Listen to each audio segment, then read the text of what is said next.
markii hore waxaan leenahay soo dhawaada madaxda dawladda Puntland soo dhawaada ku soo dhawaada deegaanka Gardafu ku soo dhawaada magaalada Xaabo ku soo dhawaada dalkiini iyo dadkiini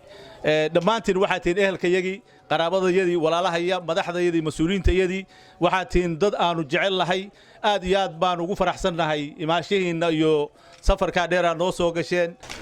annaga safarkayagu wafdi balaaran oo ku socday ururka ka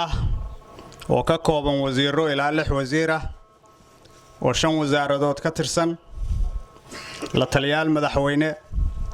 mas'uuliyiin gobolka xilalka haya yaan waxaan rabnaa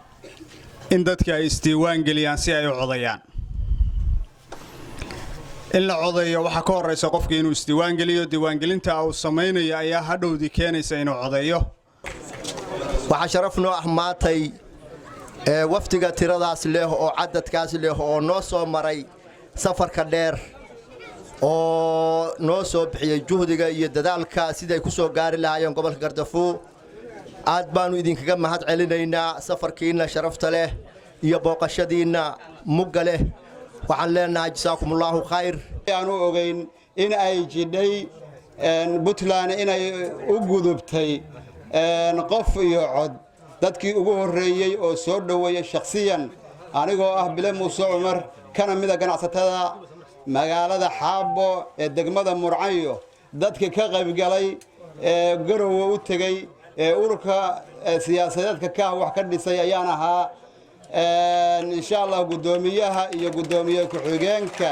iyo golaha dhexe markii la dhisay goobjoog baan u ahaa haddana waxaan wax badan iyo wax badan waan gaabanahay oo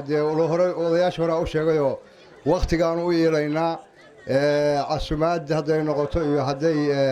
soo dhaweyn noqotoba xoogaa waxa way sida in ka fiicanahay baan rajaynaynay laakiin raxmad iyo haddii aadaba ku reeyay waa iska dareemaysaanin soo dhawaada aan u soconay laba ujeeday ahayd hal ujeedo waxay ahayd in aanu baraarujin la sameeyo ama wacyigelin in dadku la isdiiwaan geliyo oo barnaamijkan ah doorashooyinka qof iyo codka laga qayb qaato maadaama uu yahay barnaamij muhiim inoo ah qof walbana mustaqbalkiisa uu ka arkayo innaguna cid aynu soo dooranay ay tahay cidda soo baxaysa barnaamijkaasna waxaan idinka codsanaynaa inaad soo dhaweysaan inaad gacanta qabataan inaad isdiiwaan gelisaan inaad ciddaad u aragtaan inay tahay cidda idin mateli karta oo wax idin tari karta oo deegaankiina wax u qaban karta inaad doorataan oo idinka laban arrintaas waa qodobka labaadna wuxuu ku salaysnaa in wasaaradaha meesha socda iyo waxyaalaha dawladda wasaaradaheeda dhan baahiyaha uu deegaanku ka qabo in waxa weeyaan barnaamijkaas aan daraasad ku samayno baahiyahaasna waxa weeyaan wixii aad tabanaysaanna qoraalkooda ama tabashadooda aad soo gudbisaan annaguna wixii aan ka qaban karno ka wasaarad ahaan aan ka qabanno wixii aanu naga awood batan aanu madaxda naga sarreysa la kaashanno labada arrimood baan u soconnay dadweynaha sharafta badan ee reer Xaabo waxa la rabaa dawladdu waxay wareejisay xukunkeedii way wareejisay dadweynaha ku wareejisay in dadweynuhu isdoorto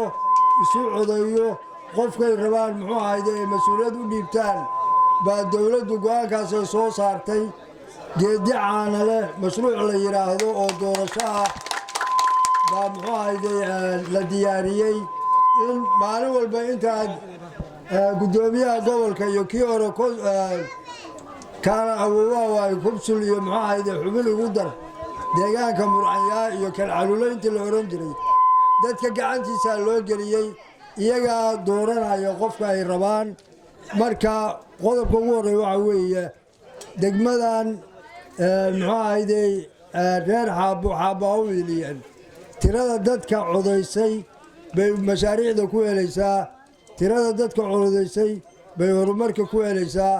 tirada dadka codaysay bay wax walba ku helaysaa haddii geesalay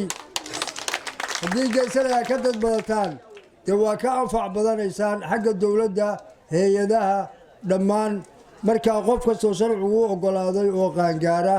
ama aan dembiile ahayn wixii aan sharcigu diidin waxaa laydinka rabaa inaad codaysaan yar iyo weyn